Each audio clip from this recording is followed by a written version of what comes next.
Hello everyone, क्या हाल चाल है? बहुत बढ़िया होंगे। सो अब हम क्या करने वाले हैं, टाइम ऑफ सप्लाई का रिवीजन करेंगे। टाइम ऑफ सप्लाई का रिवीजन करेंगे समरी बुक से।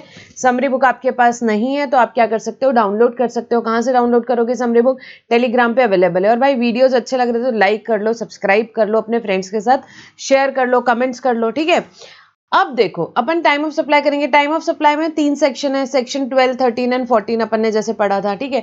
Supply time of supply of goods section 12 में दिया है, time of supply of service section 13 में दिया है। Change in rate of tax के केस में, चाहे गुड्स का हो चाहे सर्विसेज का हो, रेट चेंज हुआ है तो आप टाइम ऑफ सप्लाई निकालोगे किसके हिसाब से? सेक्शन 14 के हिसाब से।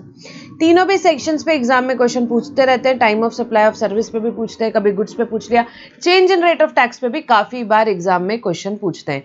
Change in rate of tax का detailed video along with all the questions भी मैंने यूट्यूब में डाला हुआ है, आपको रेफर करना है डिटेल में। कई स्टूडेंट्स को कंफ्यूजन होता है सेक्शन 14 के जो क्वेश्चन सॉल्विंग पार्ट है उसमें कंफ्यूजन होता है, तो उसको कैसे आपको टैकल करना है उसके लिए सारी ट्रिक्स और सारे कैसे क्वेश्चंस एक्चुअली स्पीकिंग सारे क्वेश्चन वहां पे सॉल्व किए हुए हैं, ठीक है। उसके बाद बची बात यहाँ पे क्लैरिफिकेशन वगैरह तो कुछ ज्यादा नहीं, 3-4 क्लैरिफिकेशन है इस चैप्टर में, वो अपन देख लेंगे। और बस ये इसी तरीके के क्वेश्चन आते हैं, या तो इंडिविजुअल टाइम ऑफ सप्लाई पे एग्जाम में क्वेश्चन आएगा, या जो अपना फुल फ्लेज क्वेश्चन होता है उसमें एक आध एडजस्टमेंट पूछ लेते हैं आपसे कि भाई आप साथ में टाइम ऑफ सप्लाई भी बता दो। तो बस ये प्रोविजंस अपने को अप्लाई करने हैं, ठीक है। तो स्टार्ट करेंगे टाइम ऑफ सप्लाई। यहाँ पे time of supply of goods services, यहाँ पे देखो मैंने कंपैरेटिव यहाँ पे टेबल बनाया है, मतलब कि फॉरवर्ड चार्ज में कैसा, फिर रिवर्स चार्ज में टाइम ऑफ सप्लाई कैसा रहेगा गुड्स का सर्विसेज का। सो सेक्शन 12 में गुड्स का दिया है, सेक्शन 13 में सर्विसेज का दिया है, बट अपन यहाँ पे कंपैरेटिव चार्ट फॉर्म में इसको पढ़ेंगे। अब यहाँ पे सबसे पहले जो टाइम ऑफ सप्लाई का चैप्टर है, अब रिवीजन कर रहे हैं, आपको इतना पता है, उसको इनवॉइस से लिंक किया हुआ है। तो इनवॉइस के कुछ प्रोविजंस अपन यहाँ पे देखेंगे। इनवॉइस कब तक रेज करनी चाहिए, time limit for raising invoice अपन यहाँ पे साथ में देख लेंगे। बेसिकली सेक्शन 31 में इनवॉइस के प्रोविजंस दिए हुए हैं टैक्स इनवॉइस वाले चैप्टर में, बट अपन यहाँ पे एक बार क्विकली देख लेते हैं। सो गुड्स के केस में सबसे पहले बात करेंगे। आप बताओ गुड्स के केस में इनवॉइस कब तक यहाँ पे आपको रेज करनी है? तो भाई अगर गुड्स का मूवमेंट है, गुड्स का मूवमेंट है तो आप यहाँ ऑन और बिफोर रिमूवल तक के आप क्या कर दोगे, इनवॉइस इशू कर दोगे, इनवॉइस इशू कर दोगे। बट बाकी किसी केस में जब आप गुड्स की डिलीवरी कर रहे हो या मेकिंग अवेलेबल करा रहे हो, डिलीवरी कर रहे हो या मेकिंग अवेलेबल करा रहे हो, उस टाइम तक के आपको क्या करना है, इनवॉइस इशू करना है, ठीक है। मूवमेंट नहीं है, आपके गुड्स यहाँ रखे, आपने बोला यही ले लो, तो उस केस में जब डिलीवरी कर रहे हो या मेकिंग अवेलेबल करा रहे हो, वो क्या हो जाएगा, time of supply of goods, ठीक है। यहाँ पे कंटिन्यूस सप्लाई ऑफ गुड्स इस चैप्टर में नहीं लिया हुआ है, एक बार मैं मेन बुक ओपन करती हूँ। अपन कंटिन्यूस सप्लाई ऑफ गुड्स यहाँ से एक बार देख लेते हैं। Similarly continuous supply of service भी अपन यहाँ से देख लेंगे। सो कंटिन्यूस सप्लाई ऑफ गुड्स क्या होता है आपको पता है ना, जो अपन सप्लाई करते हैं कहाँ, कंटिन्यूस और रिकरेंट बेसिस पे। कंटिन्यूस रिकरेंट बेसिस पे यहाँ पे आप सप्लाई कर रहे हो और उसके लिए क्या करता है, यहाँ पे सप्लायर इनवॉइस करता है रिसिपिएंट को रेगुलर या पीरियोडिक बेसिस पे, जैसे कि supply of gases through pipeline with a billing schedule, weekly billing schedule. तो कंटिन्यूस या रिकरेंट बेसिस पे जो यहाँ पे सप्लाई किया जा रहा है अंडर अ कॉन्ट्रैक्ट होना चाहिए, और सप्लायर इनवॉइस कर रहा है रिसिपिएंट को रेगुलर पीरियोडिक बेसिस पे, वो कंटिन्यूस सप्लाई ऑफ गुड्स होता है। सो कंटिन्यूस सप्लाई ऑफ गुड्स के केस में इनवॉइस कब इशू करनी है, इनवॉइस कब इशू करनी है, तो भैया उसके केस में इनवॉइस इशू करोगे यहाँ पे, अगर यहाँ पे स्टेटमेंट इशू हो रहा है तो बिफोर और eight the time statement is issued, और अगर पेमेंट है तो यहाँ पे बिफोर और eight the time what, each payment is received, payment is receive, ठीक है। सो बिफोर और एट द टाइम जो यहाँ पे क्या हो रहा है, स्टेटमेंट इज इशूड या पेमेंट इज रिसीव्ड, उस टाइम पे इनवॉइस इशू करना है, इनवॉइस इशू करना है। ये किसकी बात की अपन ने, गुड्स के केस में इनवॉइसेस कब इशू करनी है, नॉर्मल गुड्स के केस में, कंटिन्यूस सप्लाई में। कंटिन्यूस सप्लाई में तो सिंपल, स्टेटमेंट इशू हो रहा है, स्टेटमेंट है तो स्टेटमेंट के पहले कर दो before or on the issue of statement, या पेमेंट से लिंक कर दिया है उसको। सर्विस के केस में इनवॉइस कब इशू करनी, देखो जनरली अब सीए यहाँ पे कोई इनवॉइस इशू कर रहे हैं तो इन्हें ये सर्विस सेक्टर वाले, इनको क्या टाइम दिया हुआ है, कोई भी सर्विस सेक्टर वाले को 30 डेज ऑन और after provision of service but with in 30 days, maximum time जब भी सर्विस कंप्लीट हो रही है उसके 30 डेज के अंदर अंदर उसको इनवॉइस इशू कर देनी चाहिए। और अगर आप बैंक हो, बैंकिंग फाइनेंशियल इंस्टीट्यूट हो, एनबीएफसी हो, तो उसके केस में 45 days from the date of supply of service time दिया हुआ है। सब क्या है, ये इनवॉइस की बात हो रही है, ठीक है। यहाँ पे टाइम ऑफ सप्लाई की अपन ने अभी तक कोई बात नहीं की, इनवॉइस की बात कर रहे हैं कि इनवॉइस कब तक इशू करना है। Similarly continuous supply of service का भी एक बार अपन देख लेते हैं मेन बुक से खाली। कंटिन्यूस सप्लाई ऑफ सर्विस क्या होती है भाई, जो कंटिन्यूस और रिकरेंट बेसिस पे प्रोवाइड की जा रही है, कंटिन्यूस और रिकरेंट बेसिस पे प्रोवाइड की जाती है 3 महीने से ज्यादा के लिए, exceeding for a period exceeding 3 months with periodic payment obligation, उसमें पीरियोडिक पेमेंट ऑब्लिगेशन है, सो उसको क्या बोलते हैं, continuous supply of service. Continuous supply of service, जैसे रेंटिंग ऑफ, यहाँ पे अपन ने रेंट पे लिया कोई यहाँ पे कमर्शियल कॉम्प्लेक्स, 1 साल का कॉन्ट्रैक्ट है, so is it exceeding 3 months, yes, with periodic payment obligation, yes, continuous recurrent basis पर प्रोवाइड की जा रही है, यस, तो ये क्या हो जाएगा, continuous supply of service. Similarly construction of immovable property, तो इस पे कभी कभी एग्जाम में क्वेश्चन पूछ लेता है, तो इसमें इनवॉइस का क्या है ये बस ध्यान रखना है। Main point continuous supply of service में क्या देखना है, इनवॉइसिंग के प्रोविजंस याद रखो। अब अगर आपकी इनवॉइस के केस में क्या बोला है भाई, invoice shall be issued where due date of payment is ascertainable from the contract, आपकी ड्यू डेट असर्टेनेबल है कॉन्ट्रैक्ट से, सो इनवॉइस कब तक इशू करना है, ऑन और before due date of payment, on और before due date of payment. जब due date of payment not ascertainable है कॉन्ट्रैक्ट से, तो उस केस में इनवॉइस कब इशू करोगे, जब पेमेंट रिसीव हो रहा है, बिफोर और एट द टाइम आपको पेमेंट रिसीव हो रहा है, वो आपका क्या हो जाएगा, इनवॉइस इशू करने का टाइम, इनवॉइस इशू करने का टाइम। और जहां पे पेमेंट आपका लिंक्ड है to the completion of event, आपका पेमेंट लिंक्ड है to the completion of event, तो जैसे कि इसमें कंस्ट्रक्शन ऑफ इमूवेबल प्रॉपर्टी में होता है कि भाई फर्स्ट स्लैब बना तो 10% देना है, सेकंड स्लैब बना तो आपको 20% देना है, एंड सो ऑन। तो उस केस में आपका क्या है, पेमेंट लिंक्ड है विद कंप्लीशन ऑफ इवेंट, तो उस केस में आपको इनवॉइस कब इशू करनी है, बिफोर और ऑन और before the date of completion of event, on और before the date of completion of event आपको क्या करना है, इनवॉइस इशू करना है, ठीक है। तो 3 सिनेरियो दिए कंटिन्यूस सप्लाई ऑफ सर्विस के केस में, आपको याद है कि अपन ने इस पे एग्जांपल भी किया था, कि एग्जाम में भी क्वेश्चन आया था इसका, वो भी अपन ने किया था। तो ड्यू डेट ऑफ पेमेंट अगर असर्टेनेबल है, जैसे कि रेंटिंग का कॉन्ट्रैक्ट है, ड्यू डेट ऑफ पेमेंट क्या बात हो रही है कि भाई यहाँ पे हमारा due date of payment ascertainable है, 5 तारीख का लिखा हुआ है कि भाई आपको 5 तारीख तक के पेमेंट करना है, तो उस केस में इनवॉइस कब तक इशू करनी है, ऑन और बिफोर 5 तारीख, ठीक है, ड्यू डेट के पहले तक के या ड्यू डेट तक के। और due date payment not ascertainable है, तो एक्चुअली आपने 3 तारीख को पेमेंट किया, तो 3 तारीख के आपको इनवॉइस इशू करनी पड़ेगी। और जब payment link to completion of event, उस केस में जब भी आपका ऑन और before the date of completion of event आपको क्या करना है, इनवॉइस इशू करना है, ठीक है। तो ये अपन ने क्या देखा, कंटिन्यूस सप्लाई ऑफ सर्विस का। Basically continuous supply of service का क्वेश्चन कभी कभी एग्जाम में आ जाता है, ठीक है। तो ये इनवॉइस की डेट है, अब अपने को इसको टाइम ऑफ सप्लाई से लिंक करना है, समझा क्या। अब देखो भाई, टाइम ऑफ सप्लाई, सबसे पहले फॉरवर्ड चार्ज में नॉर्मल चार्ज या फॉरवर्ड चार्ज की बात करें, तो नॉर्मल चार्ज या फॉरवर्ड चार्ज के केस में अपना टाइम ऑफ सप्लाई यहाँ पे कैसे डिटरमाइन होगा, अपन वो देखेंगे सबसे पहले, ठीक है। सो सबसे पहले अपन यहाँ पे किसकी बात करेंगे, गुड्स की बात करेंगे। गुड्स के केस में बहुत सिंपल है, सेक्शन 12 क्या बोलता है भाई, time of supply in short अगर हम बात करें, section 12 read with notification number 66/17, goods के केस में एकदम लाइफ सिंपल है, date of issue of invoice or last date on which invoice ought to be issued, ठीक है। Date of issue of invoice or last date on which invoice is required to be issued, आपका क्या हो जाता है, time of supply हो जाता है, दैट्स इट। कुछ भी और नहीं सोचना है अपने को, कुछ भी और नहीं सोचना है, ठीक है। तो आपको यहाँ पे टाइम ऑफ सप्लाई का मतलब क्या होता है, व्हेन द लाइबिलिटी टू पे टैक्स अराइजेस, ठीक है, कब लाइबिलिटी टू पे टैक्स अराइजेस है वो कौन बताता है, टाइम ऑफ सप्लाई बताता है, ठीक है। तो इसने क्या बोला कि गुड्स के केस में लाइफ सिंपल है, कुछ भी दिमाग नहीं लगाना है, पेमेंट की सारी इन्फॉर्मेशन को इग्नोर करनी है। टाइम ऑफ सप्लाई क्या रहेगा आपका गुड्स के केस में, date of issue of invoice or last date of issue of invoice. आया क्या समझ में, ठीक है। खाली अपन ने पढ़ा था, वैल्यू वाले चैप्टर में अपन ने पढ़ा था, याद है क्या, स्पेसिफाइड एक्शनेबल क्लेम्स के केस में उन्होंने क्या बताया कि टाइम ऑफ सप्लाई उसका क्या रहेगा, टाइम ऑफ सप्लाई खाली स्पेसिफाइड एक्शनेबल क्लेम्स के केस में पेमेंट से लिंक किया, date of receipt of payment उसका टाइम ऑफ सप्लाई रहेगा। बाकी सारे गुड्स के केस में date of issue of invoice or last date on which invoice ought to be issued ही आपका टाइम ऑफ सप्लाई रहेगा, एक्सक्लूडिंग कॉम्पोजिशन वाले। कॉम्पोजिशन वाले के केस में तो पेमेंट अलग ही दिया हुआ है, उनको आप क्वार्टरली बेसिस पे पेमेंट करना है, क्लियर है क्या, ठीक है। तो ये गुड्स की बात हो गई। यहाँ पे अब कोई भी गुड्स हो, आपके नॉर्मल गुड्स हो, कंटिन्यूस सप्लाई ऑफ गुड्स हो, आपको क्या करना है, डेट ऑफ इशू इनवॉइस या last date on which invoice is required to be issued, आपको उसको लिंक कर लेना है, किससे, यहाँ पे आपको लिंक कर लेना है इनवॉइसिंग के प्रोविजन से, ठीक है। उसके बाद बहुत सारे प्रैक्टिस के लिए क्वेश्चंस हैं क्वेश्चन बैंक में, जिन्होंने क्लास में किया अपन ने तो सारे क्वेश्चंस किए ही हैं, जिन्होंने क्लास नहीं लिया बेटा, आपकी टेलीग्राम में अवेलेबल है क्वेश्चन बैंक, आप क्या कर सकते हो, वो क्वेश्चन बैंक से बिल्कुल प्रैक्टिस कर सकते हो।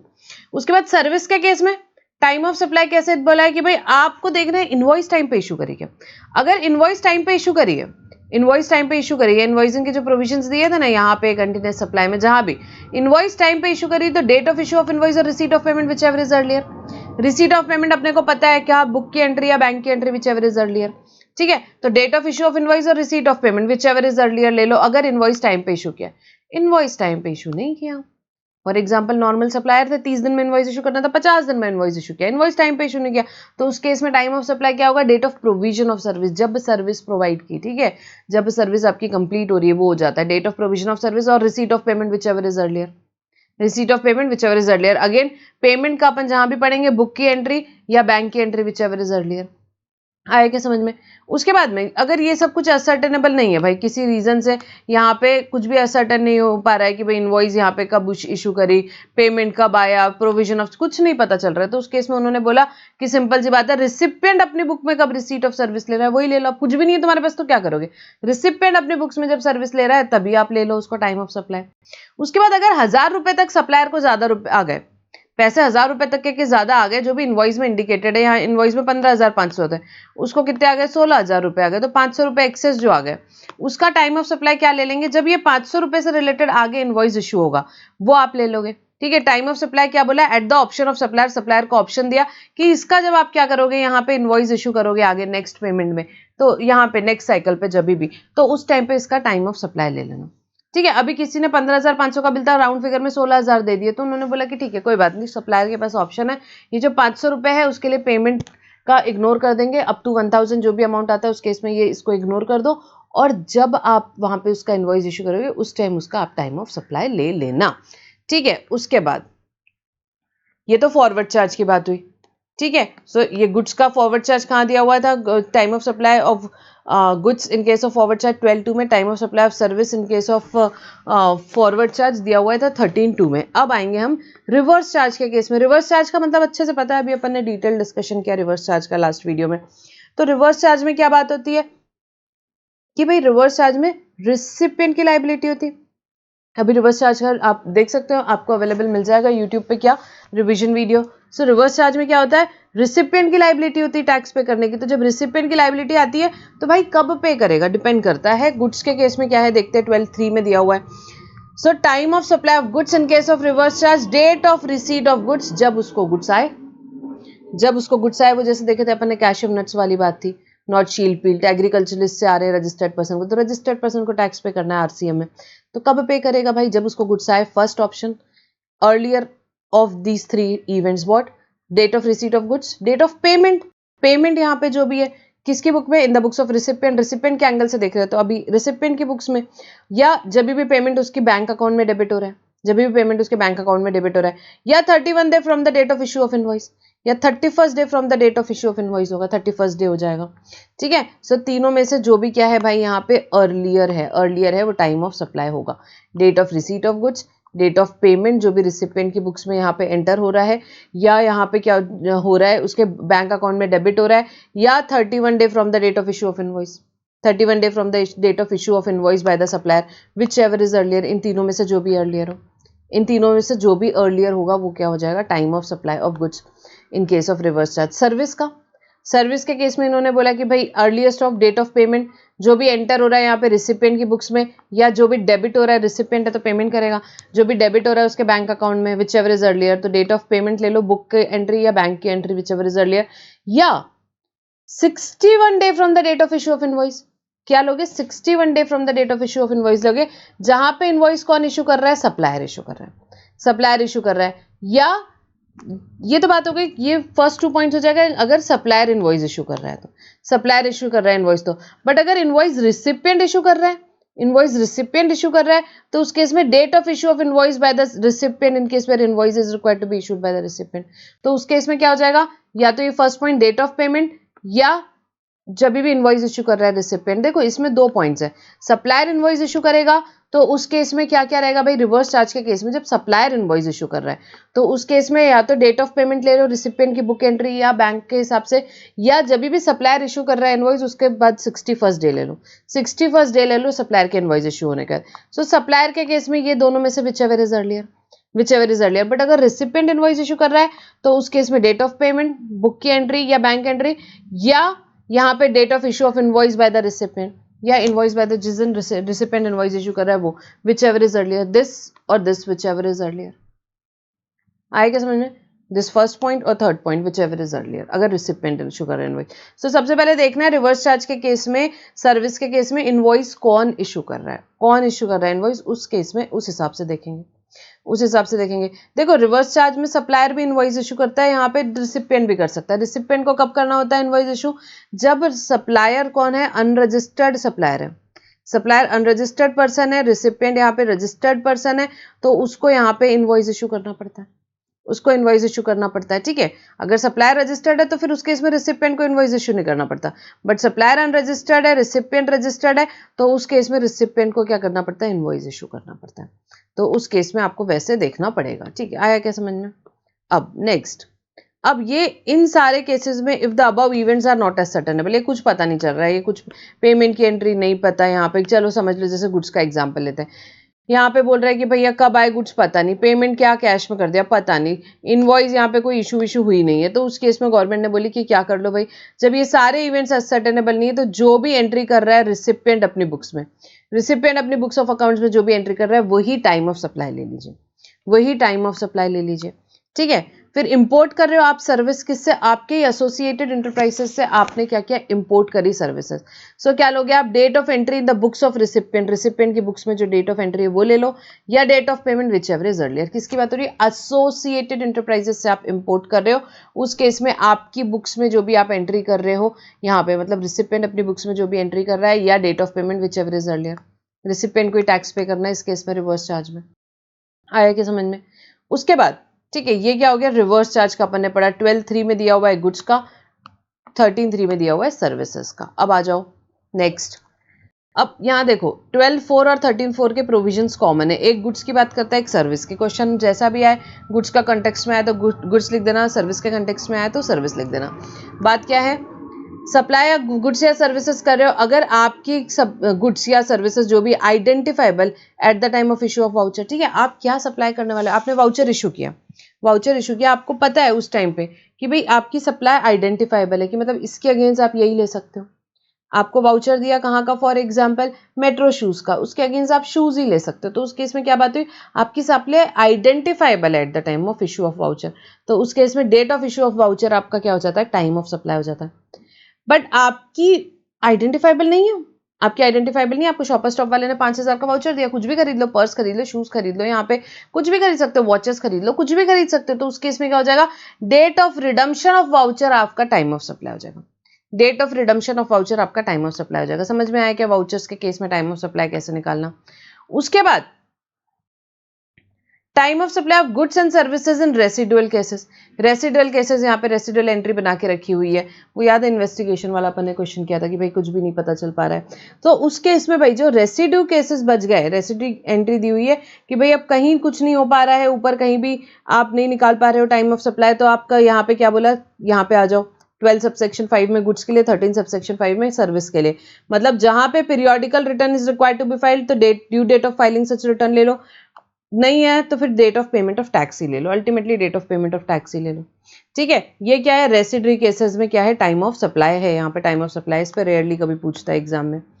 उसके बाद ये इंपॉर्टेंट पॉइंट है, टाइम ऑफ सप्लाई क्या? Addition in value by way of interest, late fee or penalty for delayed consideration. Delayed consideration यहाँ रह गया, लिख लो, डिलेड कंसिडरेशन यहाँ नीचे लिखा होगा। हाँ, सो एडिशन इन वैल्यू हो रहा है क्या? Interest late fee penalty for delayed consideration. Value वाले चैप्टर में अपन ने पढ़ा था, वैल्यू का पार्ट होती है, वो इंक्लूड करना होता है वैल्यू में, पर उसका आपको पेमेंट कब करना है, उसका टाइम ऑफ सप्लाई कब आएगा? भाई जब वो पैसा आएगा तभी तो पता चलेगा कि कितना अमाउंट आ रहा है, क्या है।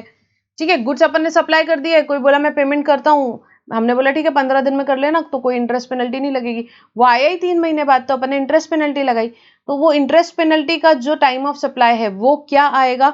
जब वो 3 महीने बाद वो पैसा आएगा तब, क्योंकि अपने को पता थोड़ी ना वो 3 महीने में आएगा, 6 महीने में आएगा, 1 साल में आएगा, कब आएगा। तो जब वो पैसा आता है तब वो इंटरेस्ट का टाइम ऑफ सप्लाई आता है। अब दो चीजें देखो, एग्जाम में क्वेश्चन पूछते हैं तो आपको बताएंगे कि गुड्स यहाँ पे जून में सप्लाई किए, पैसा उसने नवंबर में दिया, उसको सिर्फ 1 महीने का क्रेडिट था, तो इंटरेस्ट आएगा। तो जो आपका गुड्स का है, गुड्स का टाइम ऑफ सप्लाई तो आप कैसे निकाल लोगे? जैसे कि वो फॉरवर्ड चार्ज में नॉर्मली आपको निकालना है वैसे निकाल लोगे, date of issue of invoice or last date of issue of invoice. और इंटरेस्ट का टाइम ऑफ सप्लाई आपसे पूछेगा, उसमें आपको इंटरेस्ट का टाइम ऑफ सप्लाई कैसे बताना रहेगा? जब वो पैसा आया, date on which supplier receives the addition in value. याद है क्या? बहुत सारे क्वेश्चन में ऐसा था कि आपको गुड्स का ट्रांजैक्शन दिया और लास्ट में दे दिया कि पेमेंट लेट किया, तो आपको दोनों चीजें बतानी है कि टाइम ऑफ सप्लाई गुड्स का कैसे रहेगा और time of supply interest late fees का कैसा रहेगा। याद आया क्या? ठीक है, तो ये बात हुई। उसके बाद ये तो सेक्शन 12 और 13 हो गया। अब सेक्शन 14 देखते हैं। यहाँ पे बहुत क्लियर नहीं है, एक सेकेंड ना, मेन बुक ओपन करती हूँ, सेम डायग्राम है मेन बुक में।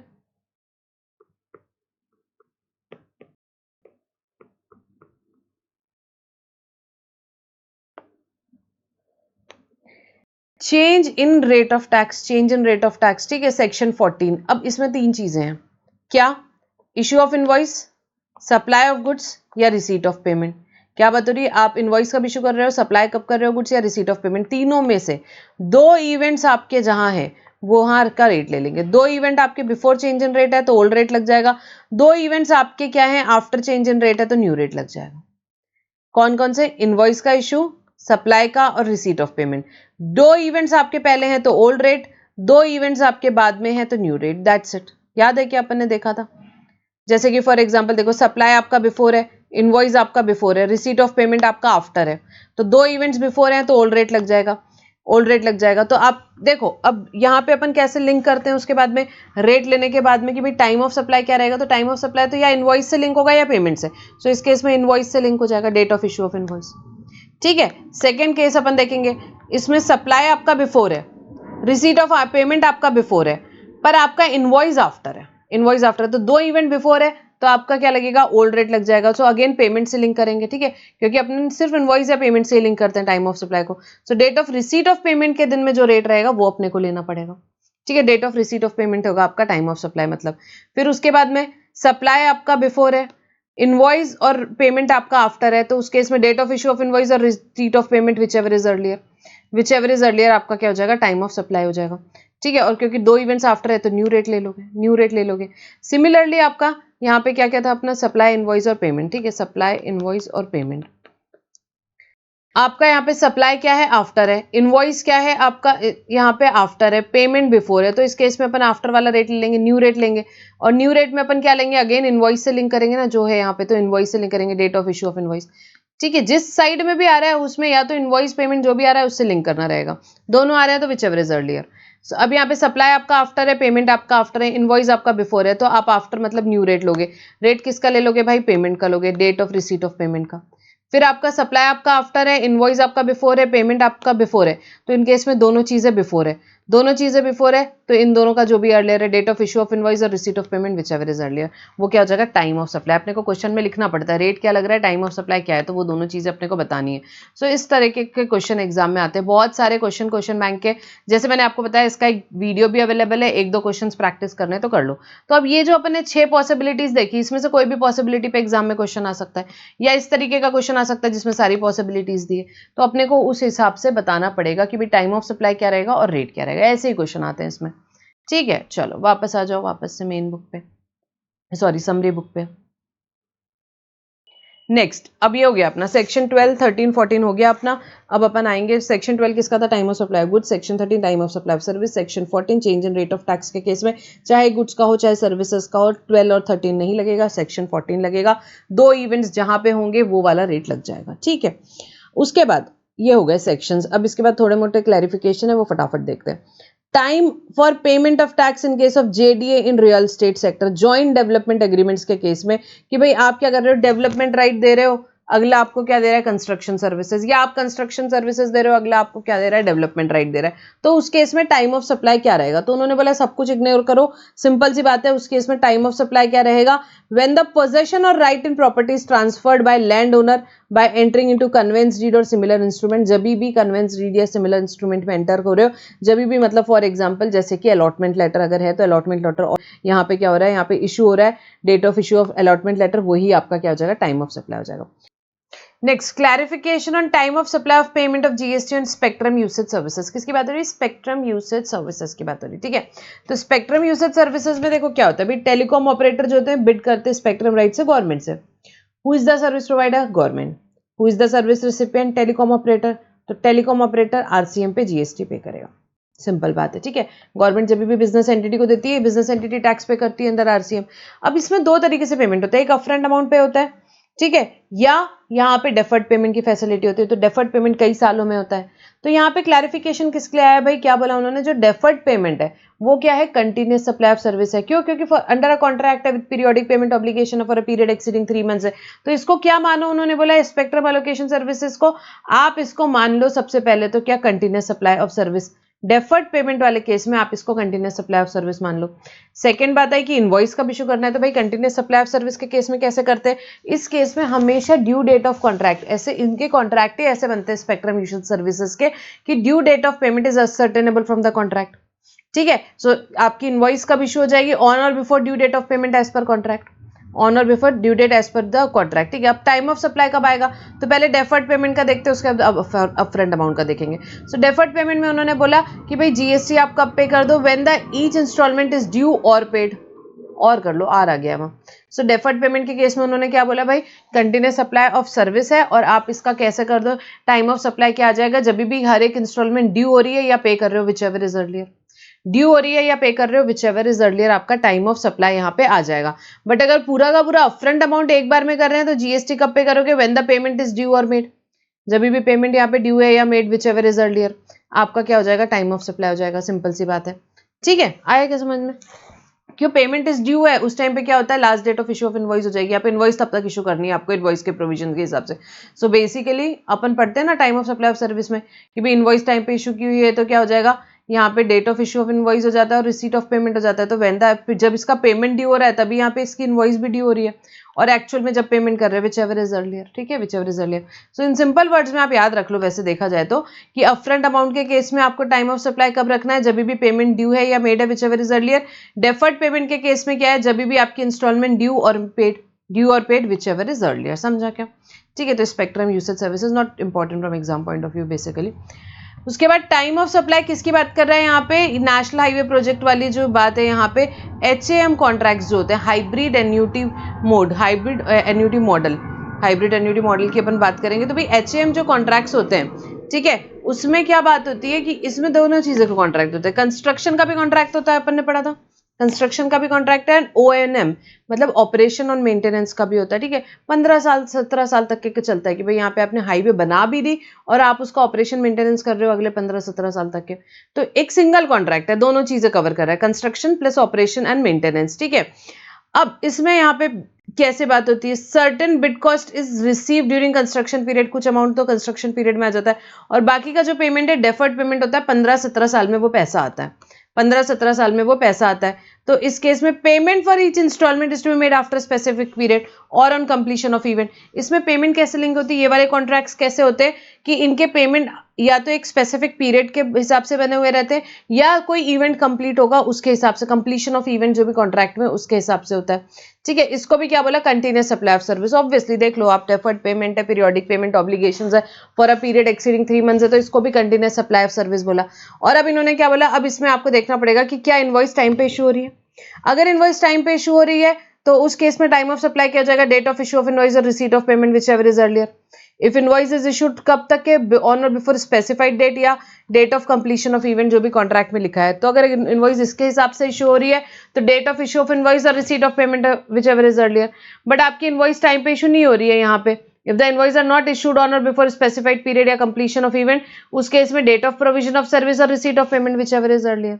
सिंपल सी बात है, सिंपल सी बात है, क्या हो जाएगा, टाइम ऑफ सप्लाई।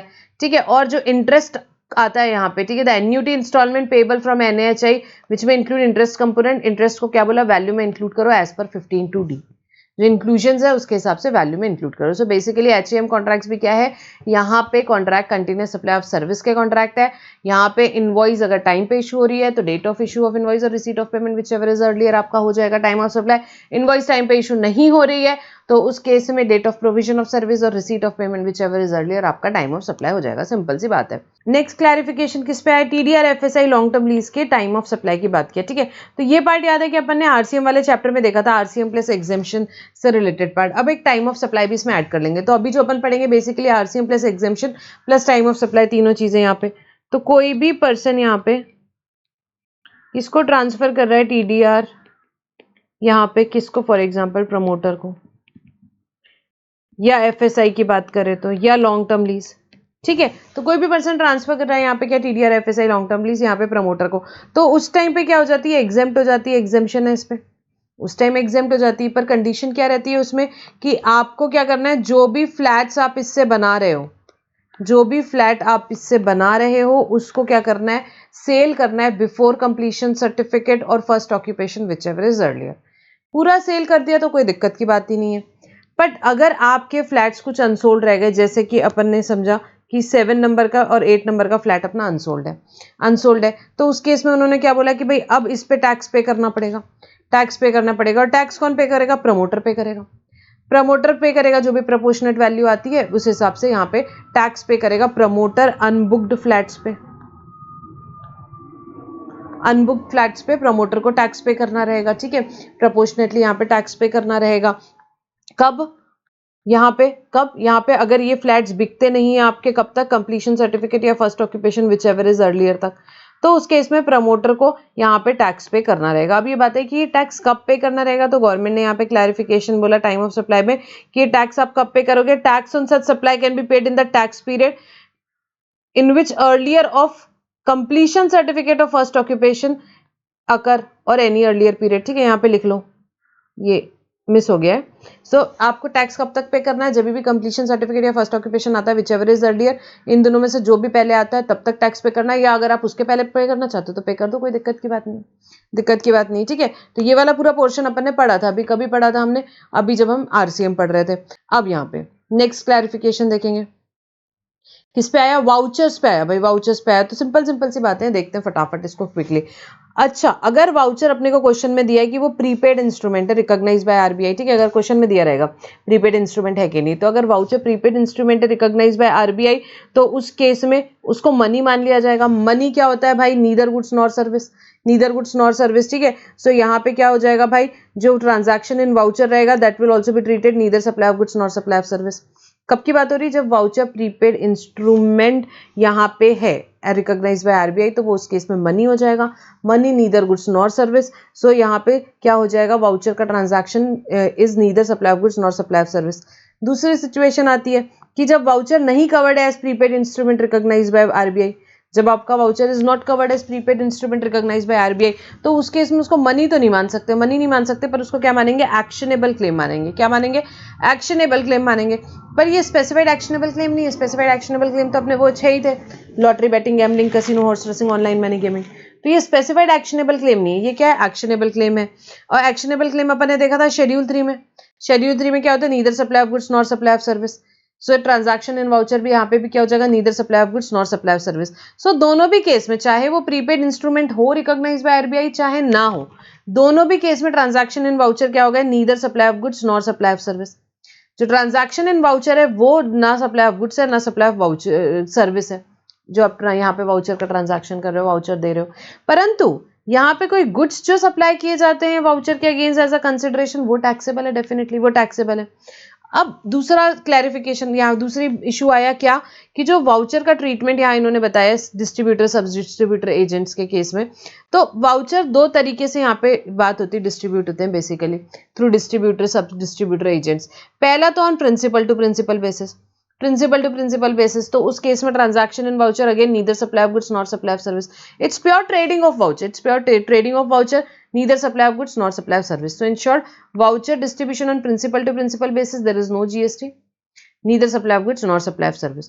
But अगर voucher distribute किया on commission fees basis, ठीक है, तो इस केस में ट्रांजैक्शन कैसे हो गया आपका, प्रिंसिपल एजेंट बेसिस पे हो गया, प्रिंसिपल एजेंट बेसिस पे हो गया यहाँ पे। ठीक है, और इस केस में GST पेएबल रहेगा, जो भी डिस्ट्रीब्यूटर है, एजेंट्स है, जो भी कमीशन फीस वो ले रहे हैं उसके लिए for supply of service to the voucher issuer, तो जो भी कमीशन फीस उन्होंने वाउचर इशूअर से लिया उस पे GST पे करना रहेगा।